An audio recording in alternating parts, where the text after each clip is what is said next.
Good afternoon, everybody, and welcome to another episode of Dr. Fantastic Interviews. Today, I have a co-host in Bruce Gold, a spiritual healer. We're in beautiful Marina del Rey, California. It is a fantastic day, and we have Tommy, a guest of Tommy Scherer, who's the author of Soul Wars. Tommy, I met Tommy briefly at the Conscious Life Expo, where I met Bruce and a gaggle of incredible human beings that are trying to improve everyone's mind, body, and planet. Tommy, welcome to the show. Thank you very much. I'm happy to be here. How are you today, Tommy?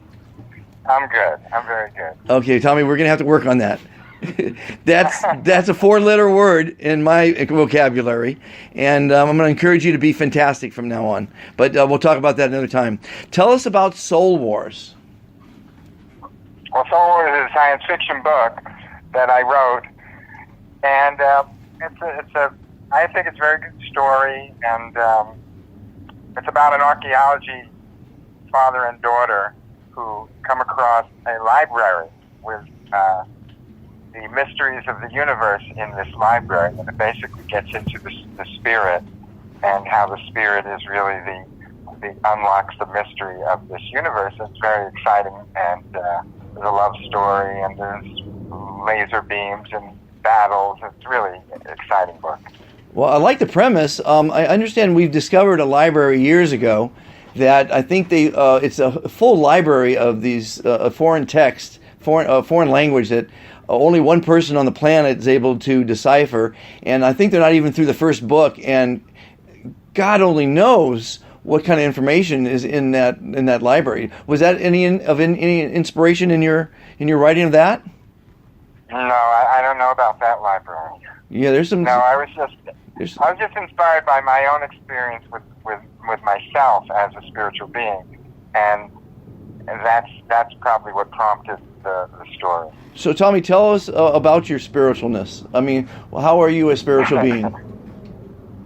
Well, I had the unique experience of leaving my body when I was, many years ago. And that stuck with me as something very, very more than interesting. And so I became very enthralled in this concept, and I studied it, and I'm still studying it. Well, you're going to have a lot in common with Bruce. He had also left his body. What I can contribute, and I'm going to have Bruce have a little chat with you right now, is that whenever anyone's ever died and came back, and there's people that wrote some heavy-duty books on it, they've never feared death again, and they saw it as a really beautiful place. I've never feared death, but the people that have died and come back say it's a really beautiful place. Now, Bruce, tell me about your little experience there. My particular experience. How old were you when you had your experience, Tommy? I'd say I was about 26, 27. Yeah, and I've had them after that as well, but that very first one was that. How many have you experienced? What do you imagine? I don't know, 100. A number of them, huh? 100? Yeah. No, that's quite a number. That's a big number. Yeah, so I mean, they come and go, but not quite like the big one. You know what I mean? Well, I consciously can leave my body. Okay, and where do you go when you leave your down. body? I go to many different places. Can you give us an example of what you've seen and how you've aided another by leaving your body? Well, that's a little bit. I've tried to do that. Like, I've had a friend who was sick, and I did my best to help him with his cancer and that. Mm-hmm. That was many years ago. But mostly I'm really working on trying to get my perception up as a being. Not as a body, but as a being. And that's a bit of a task, but it's an exciting task also. When you say being, you mean... when you say being, as you used in your book, Soul Wars... your soul, is that what you're pertaining this to? Well, you don't have a soul. You are a soul. Well, just to clarify. Okay, that. Fair enough. In other words, a person doesn't have a soul. He's a spiritual being, and he is his own eternal soul. Before, but I understand what you're saying. Sure. You do, yeah. It's a misconception to have a soul. That's something different different than you. And when your body dies, you, as who you are, which is a spiritual being, you continue on. Yeah. But you don't have a soul. That's my theory of evolution. I believe I have my parents and my grandparents and great-grandparents' experiences in me, and that's why I think that the human being's evolving into a higher intellect, because we're carrying forward information through our memory banks and through our genes, in my opinion. Tommy, okay. when I hope so. Tommy, when I had my major experience, it was on the freeway as I was driving, and I literally had all the symptoms of a fatal heart attack. Seriously? Yeah, and I literally watched as my body was dissolving in front of me. The flesh was leaving, and the mist was showing up. Wow. It was pretty freaky, to say the least, and very harrowing, to say the least. But once I grabbed a hold of it and realized it was too freaky to not kind of fight back at, I did just that, and I got determined, and I committed myself to recognizing the parts of me that were still here, and used the power of my own will to connect to whatever it was that gave me the messages to come back and not harm another while I was driving my car, which could have been easily, as I shared with Dr. Fantastic, strewn bodies on the 405, news at 11. So Tommy, when you 100 out-of-body experiences, are these during the day, or are these happening? Is it a dream deal? How does that work? No, no. It's just sitting down consciously, aware, and just deciding to, be outside my body. I don't dream. I've had one dream in 38 years that I can recall, and that was an epiphany to be a motivational speaker, quite honestly. But I would love to be able to program myself to dream, because it's free. You could be a king, you could be in outer space, you could be a sea monster. I mean, you could be anything you want. So I want to design a program where you could plug it in and say, this is what I want to dream tonight. Wouldn't that be something? How much would that be worth? Wouldn't that be fun? I think it sounds better than television, I'll tell you that. Oh, yeah, by all means. Well, the imagination is always extremely strong. A girl clothed is a lot sexier than one naked, I always say. But because it leaves it to your imagination, right? Right, I agree with you. So what is your favorite out-of-body experience out of the 100? I would say the first one, probably, because that one I didn't do consciously. It just happened. And so it had quite an impact on me, but it was very, very clear, and it was very, very dramatic, for me. Can you share, do you feel comfortable, Tommy, sharing a little bit of that with us? Well, it was very quick, and it wasn't more than just leaving my body. I was in San Francisco with my girlfriend at the time, and we were in bed, and I just started to leave my body and move out, but it was very clear. It wasn't like I was dreaming or something. Was this your way of breaking? Was this your way of breaking up with her? Maybe. No. I'm just teasing you. He's got a sense of humor. You gotta bear with him. No, that's okay. I like that. But no, but really, it isn't so much as like, I went to New York City and I flew around this thing. Just when you do that, there's a great epiphany, like you use that word, of that you are different than your body, and you're immortal. You know this immediately. That's why people aren't afraid of dying, because you can't die. Well, That's what I realized at that. It was very quick. It only lasted a half a minute or so, but it was very clear, and it was very, it was very intense. I think most people don't comprehend the intensity or the capability of our minds. We all have total recall. Most people don't comprehend that. The only person I know alive right now that can recall every moment of her life is Mary Lou Henner, and she could recall every single moment, every single day of her 60 some odd years now.